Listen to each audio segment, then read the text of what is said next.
or somewhere, and I'm looking to transfer somewhere, and I'm like, he looks like he's going to be pretty good size. And I said, I didn't have any scholarships. Would you be willing to walk on? Sure, he walked on. And so he had to earn a scholarship. But I remember before he earned a scholarship, the strength coach came running up to me in my office and said, Owen Schmidt is down there power cleaning. You got to come down and watch him in a weight room. I said, okay, I'll come down there. And he had like 300 pounds, was doing a set of like 10. And then on the 11th set, he put it over his head. I said, damn, that's pretty good. I said, I think we got a spot for you, Owen. Now, he cost us a lot of money because he broke about 15 face masks, but that's okay. We'll take that. But Owen Schmidt and all those players that I coached here all had one thing in common. They had great passion for their teammates. They had great passion for football, but they had great passion for West Virginia University. And that's not like that everywhere. Our players will play harder than anybody in the country. I've always said that. I think this, I say this to my players all the time. You know, a lot of people in the stands, they might not know the X's and O's. Some of them think they do, but that's okay. You know, they might know all the schemes that they're doing, but they can sit in those stands, especially at West Virginia, and watch your team and tell if they're playing hard. You all can do that. And so one thing that I don't make a lot of promises and all that kind of stuff, but one thing I promise you, you turn and watch West Virginia players play, they will play their ass off. They will play hard.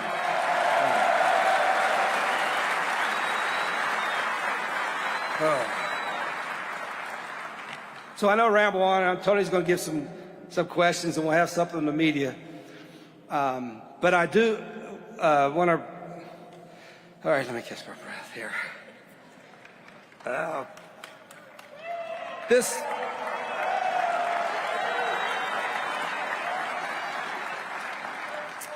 have thought about this moment, you know.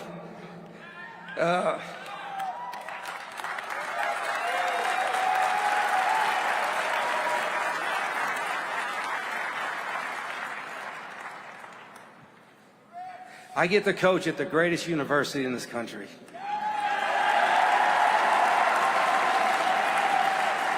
I get to live in the greatest state in the union. And more importantly, I get to be around the greatest people that you could be around. Thank you very much. Let's go Mountaineers.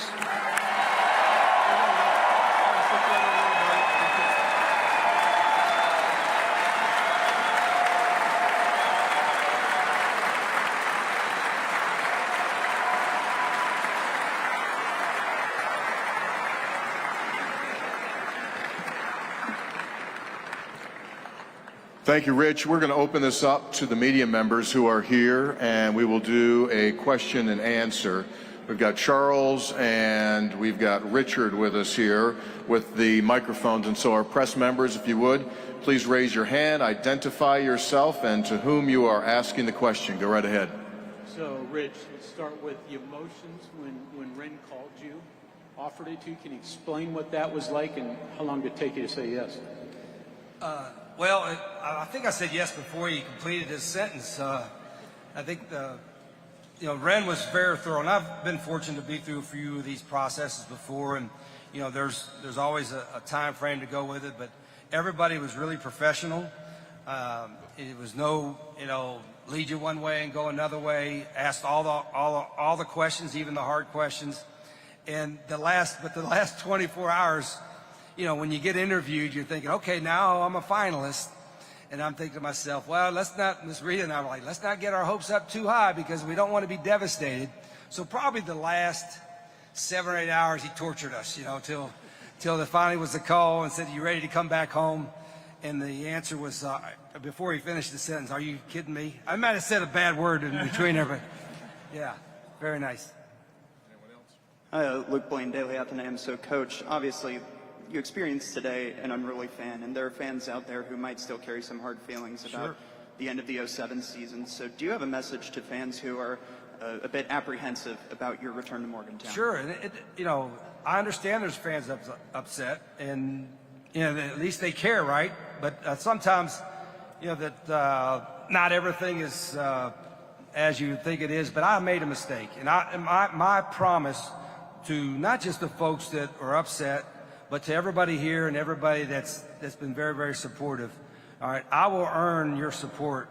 We will earn your support and your trust back. And I'm committed to that, and I've thought about that even before this opportunity. I wanted to be able, this is my home, and it's such a great state that I want to be able to come back. And well, I'll prove to them that the man to my right made the right decision.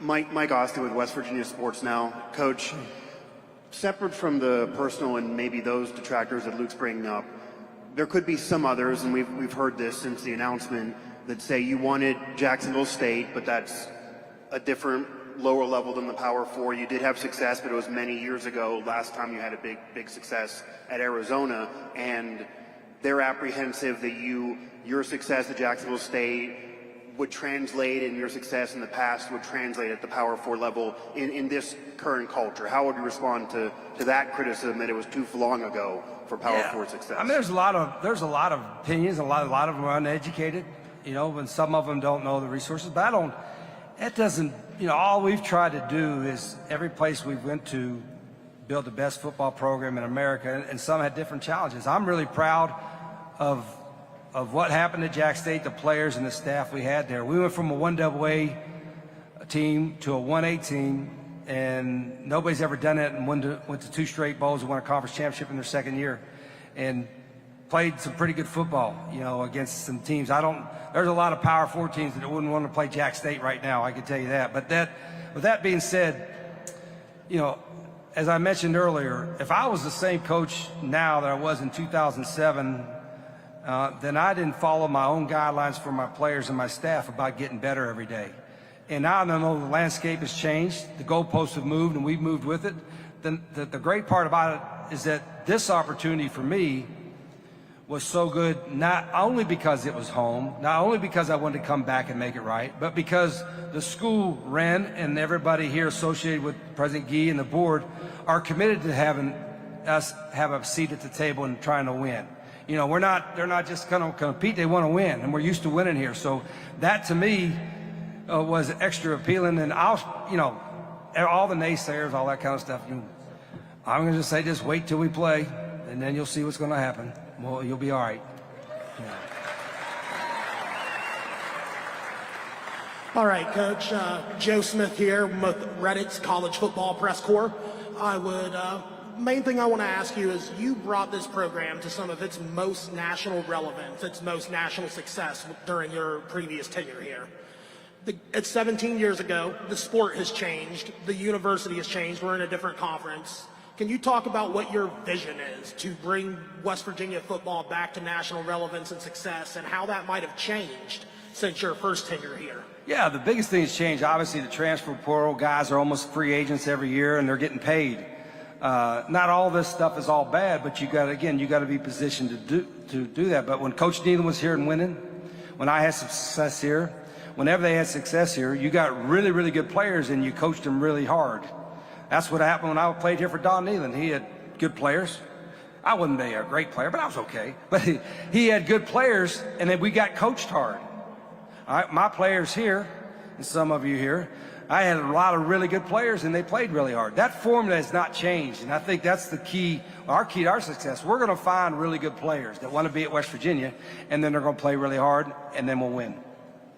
You've been on a coaching odyssey for all these years. You've had great highs, you've had some lows, you've had twists, you've had turns, and you talked about what you've learned and how you have kind of evolved as a coach through those years. What are some of the biggest things that you have taken, some of the most important tenets that you have taken from those different stops that you're going to bring to here to make you the best version of yourself for this team?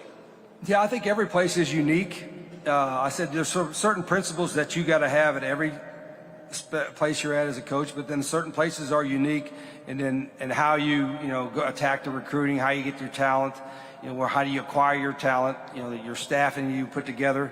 But I think the biggest thing is that, and I know there's a lot of, I say older coaches like myself, maybe you want to call me an older coach, I feel young, I feel good. By the way, I don't know if you all know, I'm going to talk about contract length or nothing like that. We hadn't put that out yet. But you can answer it. No, I'm just saying I got a 5-year contract, but I would have signed a lifetime contract. But then if I lost, you'd have killed me. So I mean, He did offer that up. yeah, I That's did a offer that legitimate up. thing. And then there's a lot of guns in the state of West Virginia too. You know what I mean? But I forgot your damn question. What was you asking? What are the tenets that you've taken through those travels? Oh, and the through tenets I've taken, pretty simple. You get really good players and coach them really hard and help them get better, you're going to win. It hadn't changed. The format is the same for Don Nealon. It's the same for Rich Rodriguez. Keenan. Go ahead. Is that Avon Coburn in the front row? Avon Coburn right here in the front row. Keenan Cummings with WVsports.com. Rich, you mentioned good players. What is your plan for recruiting here? How is it different, if it will be different from last time? And how do you balance, high school traditional recruiting and the transfer portal now? Yeah, the difference in recruiting now is like we're recruiting right now because we're in the transfer portal. Typically, December was a quieter time. The first couple weeks in January is a quieter time. Then you hope you signed everybody in February. Now you got guys in the portal for another week and a half or so, and you got to try to retain guys. I don't want to lose any really good players going in the portal. So that's the first priority. The second priority is we better try to find some guys that we need out of the portal. So we got to evaluate our current players and how good they are.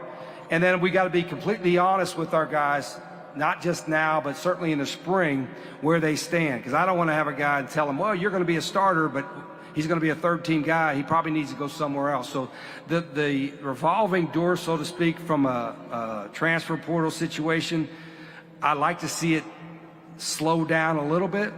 But unfortunately, that's the landscape that we're in. And so about building not just your program, but building your team. Go right ahead. Tanner Mounts, Blue Gold Sports. Obviously, you had a lot of success here at West Virginia earlier when they were in the Big East, now in the Big 12. What are the differences that you see in the two conferences, and what could be some challenges that you see? Yeah, I don't know if from the football standpoint, ability-wise or schematic-wise or what have you, that it's a whole lot different. It's just a difference in, the location.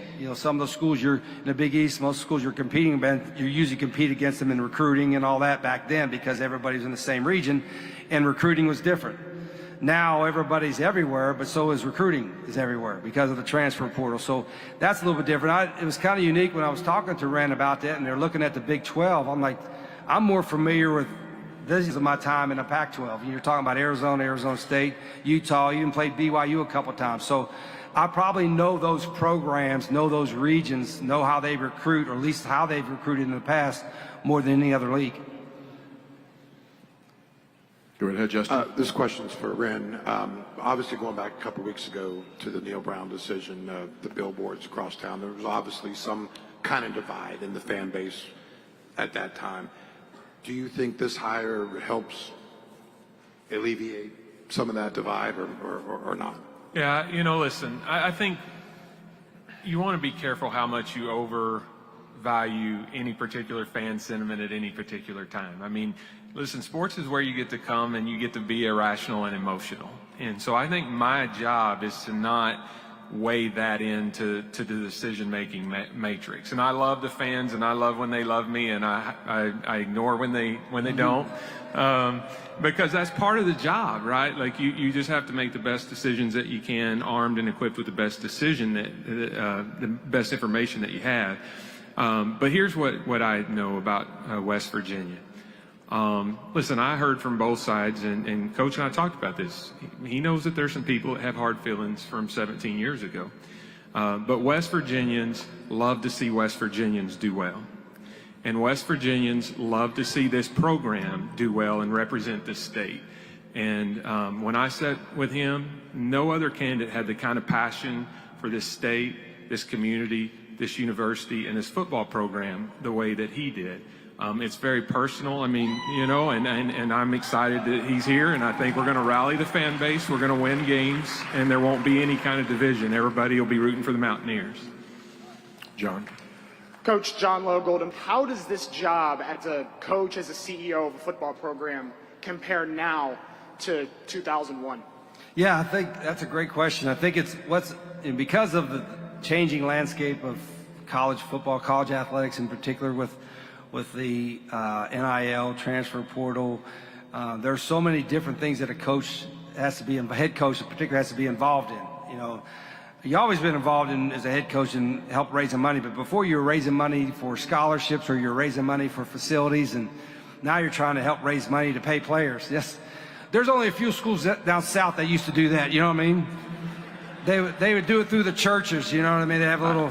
I always call those UTGs, under the table grants. Yeah, under the table stuff. You know. I have to tell this story. I had an athletic director friend call me, and he said, "Well, it used to be you couldn't. One of your players would fly into the airport. You couldn't go and pick him up in a car because it was a violation." He said, "Now you just give him a car and give him the keys and say, take it." So things have changed a little bit, but I think in answer to your question, there's a lot more a head coach has to do outside typically X's and O's and developing players, so to speak. So you better have a great staff. And I'm still involved in the football part of it because I love it. I still call plays. But I'm going to put together a great staff. And fortunately, we have the means to put together a great staff that can take some of that burden off of me in all these aspects. Quick follow-up, how does the state of the program compare? Where we're at right now? To 2001, yes. Oh, I think the kids are. I think kids nowadays are probably bigger and faster and smarter. Somebody asked me the other question. I said, well, 20 or 30 years ago, or when I played for Coach Nealon 40 years ago, you know, coaches tell you run through the wall, you'll run through the wall. Now you tell them run through the wall, but you got to tell them why. And if you don't give them the right answer, they'll pull their phone out and say, that's not what it says on Google. I don't know about that. So they're smarter. I don't know if they're as tough mentally. And that's the challenge. That's what we try to do as coaches, make them a little bit tougher mentally. But the kids are more talented and smarter now. Back on the camera deck. Go ahead, sir. Coach, John Fredericks, West Virginia Media, and WCHS-TV, your flagship. A lot of veteran rules, NIL, open portals, that drove Nick Saban, who we heard earlier, out of the business, and others. How do you see yourself navigating your way through the new way we do recruiting and paying players? Yeah, that's another point about, you know, I guess when I was here, I was a younger coach. Now I'm an older coach, but you do have to learn and adapt. And you could get frustrated, and that's okay to be frustrated. But what overrides, I think, for me personally, is that everything revolves around winning. You know, maybe over the top so much. You know, every decision we're going to make that's going to help us win. And probably ultra competitive. One thing I'm most proud of some of our all of our teams we had here and everywhere else, that they were really, really competitive. And our staff is going to be really, really competitive. And so if you're going to be really, really competitive, and the rules say this, then you got to do the rules that say this. And that's where it struggles for some of the coaches that are always used to doing the same thing all the time. You got to be willing to adapt in this day and age, and we're doing that. Yeah, I just would add real quick, as we went through this process, coaches like Coach Rodriguez, I would argue, are better equipped in some ways to navigate the portal because they're having to deal with all this without the financial resources to just retain people financially. So if you're at a group of 5 school, your roster's really getting picked over and really getting depleted, and there's really people doing tampering. So in terms of trying to replenish talent, in terms of trying to keep talent without just being able to fork over more money, I would argue better prepared in some ways for managing the portal. Staying on the camera deck with Kevin. Hey, Coach. Kevin Kinder. Thank you. And those of us that have been around as long as you are pretty familiar with your offense, the things that you do defensively. You've worked with different schemes, had different things in your different stops since here. Any thought yet on what that might be? On the coordinator hire, I have a couple that I've talked to. I have a couple in mind, and they're different. They're not the same. And everybody runs a little bit of everything now defensively, whether it's an odd stack or an even front. And everybody kind of has certain personnel packages they use on defense. But I'm going to pick the D coordinator first. I'll have a really good one because I have enough resources to hire a really, really good one. And then from there, I'll build out the defensive staff. And there's not one particular scheme that I want other than I want us to be really, really aggressive. And I want to force the issue, so to speak, on the other team. Here in the front row. Coach Kevin Redfern, Golden Blue Nation, down here. Okay. In regards to the House settlement revenue share payouts, how hands-on do you see yourself being with that? And did you have to pitch a plan in your interview? No, I think I do. I think one of my strengths, and maybe it was because I started off at a small school in Glenville, West Virginia, and I had Mr. Ike Morris there, that was the supporter, and I learned from Mike. How about a shout out for Ike Morris? I had two friends, Ike Morris and Paul Astorg. Paul Astorg, who's like a brother to me as well. I've known him for 30-some years, and you learned how to, when you're raising money, you're developing friendship, not just hope you're getting a check from them or something like that. And I've had some experience doing it from a long time ago, and I'm comfortable doing it, and we have to do it. I mean, I hope we have enough revenue, for season ticket sales. Everybody here is going to buy a season ticket, right? So we're going to get all your friends to buy season tickets, sell the place out, and then we have more projects that I told Ren I'm more than happy to help raise. They might as well buy season tickets, because by the time we get to 9/13, those single game seats for the backyard brawl will be costing more than the season ticket would have cost exactly you. Right. So go ahead and get your season tickets and save you some money. Whatever the record is, maybe one of y'all know, Anthony, how you doing? Whatever the record is for season tickets, let's bust that record right this spring. Let's bust it up.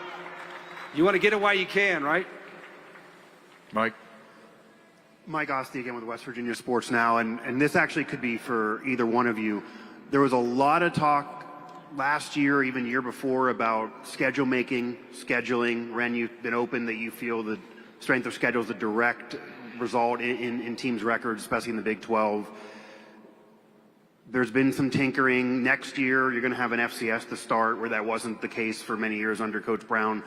What is your opinion, Coach Rodriguez, on how the out-of-conference schedule should work with only 3 possible out-of-conference games and a desire, obviously, to probably want to play the brawl? And then, Ren, how do you see that going forward? Because right now, in 2026, you would have 11 Power Fours if it currently stays the way it is, and you said you didn't want to proceed that way in the future. So I think Coach and I are aligned here, but I'll let him answer. We talked a little scheduling yesterday, and in the process, in a perfect world, that's exactly what our schedule would be. We would have an FCS, we would have a Group of 5 school, we would have a Power 4 non-conference game, and preferably we would like for that to be Pitt. The backyard brawl is a special game, and we would like for that to be them. But when it's not them, we would like for it to be another regional Power Conference rival. We added that game with Virginia as a neutral site, but the reality is going and playing East Carolina and Greenville and playing Virginia neutral site, those are probably toss-ups in terms of degree of difficulty, and one of those we're paying to go to Greenville, North Carolina, and the other one we're getting a couple $1 million payday, and when you're talking about rev share, we thought that was the best decision. But yeah, going forward, could a financial situation change that at some point? Yeah, but I think I've said this before. You don't have to guess. Everybody has an opinion. The data and the facts are that if you overschedule in the non-conference, especially when you're trying to bring a program back like we are, it's counterproductive. And so, I know everybody wants us to play a top 5 team every week. I'm telling you right now, that's not the way to build a successful football program. Yeah, and we played 9 league games. Not every conference plays 9 league games. The SEC's still not doing it, and that for that reason. So, playing 9 league games, and then the way this schedule and Ren's plan for the schedule, I think is what you're going to see most Power 4 teams do in the future. Final question, John. Oh no, we're not. We're over. We're not taking any questions from John. Who credentialed? Yeah. Final Forecast podcast, John Flowers. Give John a round of applause. Coach Rich Rod, I was here. Welcome back. First of all, I was here when you were here. I was on that Final Four team. But I think a lot of people are excited about the style of offense that you're going to play. We had Pat White, Steve Slayton running that Wildcat offense, and I love to come see it. I used to sneak in the facility and watch you guys practice a little bit. So, are we going to see some of that Wildcat offense? Yeah, certain things have changed a little bit, and Avon and some of the guys could probably remember some of the still play calls, but the tempo in playing fast, I always thought, who wants to watch a bunch of fat guys hold hands in a huddle, right? So we don't. When we huddle up, it's like a trick play for us to huddle up. So I do think, and you're sitting in the stands, I don't want you. I want to give you enough time. I guess we sell beer now, right? We do. I want you to have a lot of it, Coach. Yeah, so we're going to have enough time and TV timeouts and, change of possessions where you can buy your beer. But when we're on offense, you're not going to have time to buy it between the plays, you know what I mean? But once we get on defense or once we have a TV timeout, go there and let's go Mountaineers, let's go drink some beers, you know what I mean? So. One last question, Mr. Avon Coburn. Last question. So, Coach, welcome back. Thank you, Avon. I'm so happy that you're here, and I know everybody else is as well. One last question. I think it was maybe 2 years ago, there was a game that was played against us and Pitt, and there was a coach that said that that game is not as, let's not make too big of a deal out of this game. How important is that Pitt game to you, and I mean to the city? How important would that be for you? It can't make it big enough. It's the biggest that we play every year. Like I said, 4-letter word. What do we say? What? Oh, okay. That's my sentiments exactly, Avon. Thank you. And on that note, ladies and gentlemen, we are concluded. Thank you, Mountaineer Nation, for turning out.